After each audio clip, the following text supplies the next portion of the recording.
Soyez les bienvenus à notre canal. Nous continuons avec nos études de thèmes spéciaux de la Bible. Nous verrons aujourd'hui des conséquences des jours étrangers avec notre frère Colani Martin. Soyez bénis. Amis dans le Seigneur, recevez nos salutations dans le nom de Jésus-Christ, notre Seigneur et Sauveur. Prions avant de voir l'enseignement du jour. Père Céleste, nous te bénissons pour la vie. Merci pour la protection. Merci pour la grâce. Merci pour la sagesse. Seigneur, nous prions, comme nous sommes à tes pieds pour apprendre, ouvre nos entendements spirituels. Enseigne-nous ta parole et donne-nous de cœur humble et soumis pour obéir à tes enseignements. Merci parce que tu nous as exaucés. Au nom glorieux de Jésus, nous prions. Amen. Le thème d'aujourd'hui, l'erreur fatale des fils de Dieu. L'erreur fatale des fils de Dieu. Nous sommes dans Genèse chapitre 6, versets 1 à 3. Lorsque les hommes eurent commencé à se multiplier sur la face de la terre et que des filles leur furent nées, les fils de Dieu virent que les filles des hommes étaient belles et ils en prirent pour femmes parmi toutes celles qu'ils choisirent. Alors, l'Éternel dit, mon esprit ne restera pas toujours dans l'homme, car l'homme n'est que chair et ses jours seront de 120 ans. Bien, nous voulons voir quelques leçons de ce passage. Premièrement, Dieu a des fils, Dieu a des filles. Tous les hommes ne sont pas des fils de Dieu. Certains sont des fils ou bien des filles des hommes. On ne naît pas enfant de Dieu. On le devient.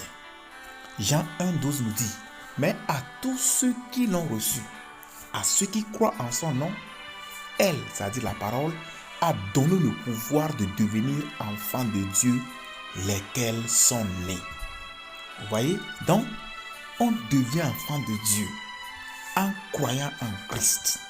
Et c'est là que Dieu nous donne le pouvoir qui nous change de fils d'homme, de filles d'homme qu'on était pour devenir enfants de Dieu. Et en ce moment-là, nous sommes nés de nouveau.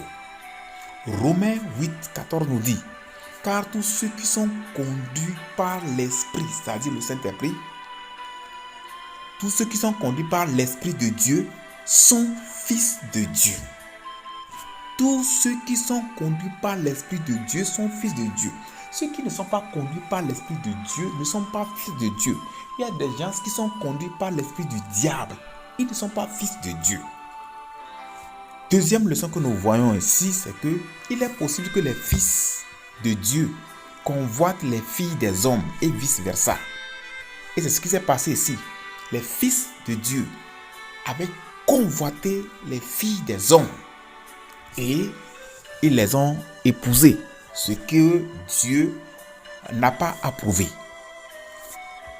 Nous parlons ici de la convoitise ici. Donc, en tant qu'enfants de Dieu, nous devons rejeter toute forme de convoitise, car cela est contraire à la volonté de Dieu. Exode 20, 17 nous dit, tu ne convoiteras point la maison de ton prochain, tu ne convoiteras point la femme de ton prochain, ni son serviteur, ni sa servante, ni son bœuf, ni son âne, ni aucune chose qui appartienne à ton prochain. 1 Jean 2, 15 à 17 nous dit, n'aimez point le monde ni les choses qui sont dans le monde. Si quelqu'un aime le monde, l'amour du Père n'est point en lui.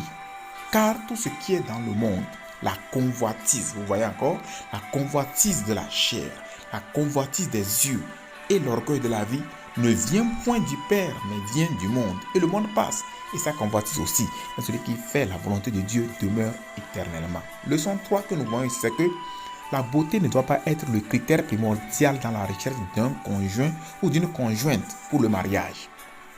Les fils de Dieu s'étaient seulement appuyés sur la beauté pour s'engager dans le mariage.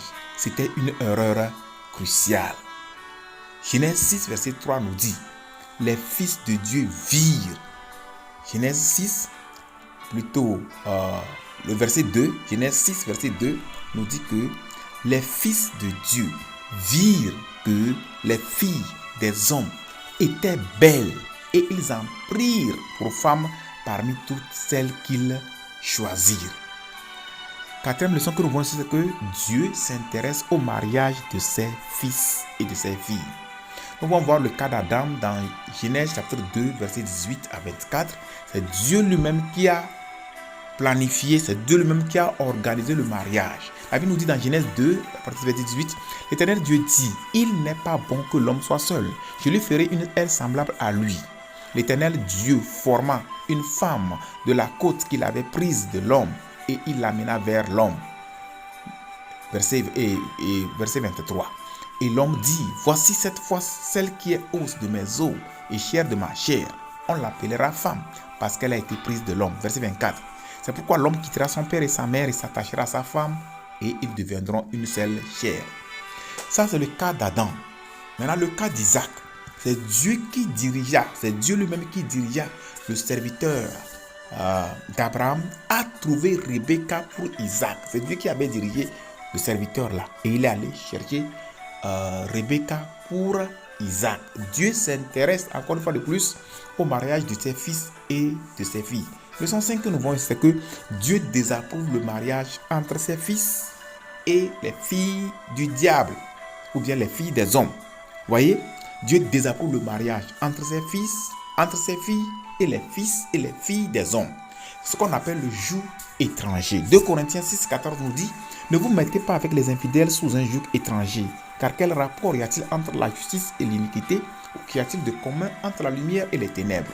Deutéronome chapitre 7, verset 1 à 3 nous dit, « Lorsque l'Éternel ton Dieu t'aura fait entrer dans le pays dont tu vas entrer en possession, et qu'il chassera devant toi beaucoup de nations, les Hétiens, les Girgasiens, les Amoréens, les Cananéens, les Phérésiens, les Héviens, les Jébusiens, 7 nations plus nombreuses et plus puissantes que toi, lorsque l'Éternel ton Dieu te les aura livrés et que tu les auras battus, tu les dévoueras par interdit. Tu ne traiteras point d'alliance avec elles et tu ne leur feras point grâce. » Verset 3. « Tu ne contracteras point de mariage avec ces peuples. Tu ne donneras point tes fils, tes filles à leurs fils et tu ne prendras point leurs filles pour tes fils. » Leçon 6.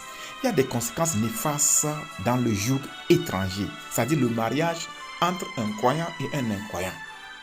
Dans notre texte ici, nous voyons dans notre cas ici, le texte que nous avons lu dans Genèse 6, dans ce cas, Dieu a écourté, c'est ça la conséquence pour eux. Dieu a écourté leur vie, il a limité leur vie à 120 ans. Avant cela, les gens vivaient des centaines d'années. Maintenant, à cause du joug étranger, Dieu a écourté leur vie. Et on le voit ici dans Genèse au chapitre 6 et le verset 3. Alors l'Éternel dit, mon esprit ne restera pas toujours dans l'homme, car l'homme n'est que chair et ses jours seront de 120 ans. Voici la conséquence qu'ils ont écopé pour le joug étranger. Nous voyons aussi que pensons par exemple à d'autres conséquences du joug étranger. Par exemple, dans le cas de Samson, la relation de Samson avec Delilah a causé la mort de Samson. C'est ce joug étranger qui a entraîné sa mort. Non seulement ça, voyons aussi, le roi Salomon s'est donné à l'idolâtrie à cause de ces femmes étrangères, à cause du joug étranger. Et on le voit dans 1 Roi chapitre 11, verset 4 à 6. À l'époque de la vieillesse de Salomon, ces femmes inclinèrent son cœur vers d'autres dieux, et son cœur ne fut point tout entier à l'Éternel, son Dieu, comme l'avait été le cœur de David, son père. Salomon alla après Astarté, divinité des Sidoniens, et après Milcom, l'abomination des Ammonites. Et Salomon fit ce qui est mal aux yeux de l'Éternel, et il ne suivit point pleinement l'Éternel comme David, son père. Vous voyez, il est devenu idolâtre à cause du joug étranger. Encore une fois de plus, Dieu est le joug étranger.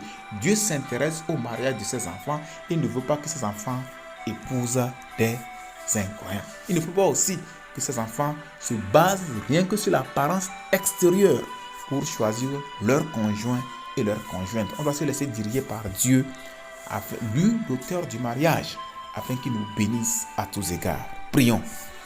Dis au Seigneur de te délivrer de toute forme de convoitise et qu'il t'aide à marcher par la foi et non par la vue.